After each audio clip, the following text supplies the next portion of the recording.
DIY mulch plug.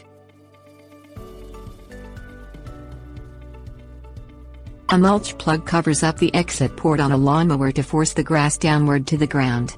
This cuts up the grass into a mulch. Grass mulch is a good way to protect your lawn and helps keep the lawn hydrated during hot months. Many lawnmowers have a built-in mulch plug that automatically comes down when you remove the exit port on the mower deck. If you do not have one and you plan to mulch regularly, invest in a mulch plug designed for your lawnmower. If you mulch infrequently, you can make do with a temporary mulch plug. Things you'll need: cardboard, scissors or utility knife, duct tape. Cut a piece of thick cardboard from the flap of a cardboard box to match the size of the exit port on the lawnmower. Use a pair of scissors or a utility knife for this. Hold the piece of cardboard over the hole on the mower deck with one hand. If possible, have a friend hold it for you.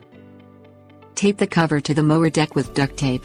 Place the tape on the top side, right side and left side of the mower deck. Do not place duct tape on the bottom. Position the tape so it rests halfway on the mower deck and halfway on the cardboard.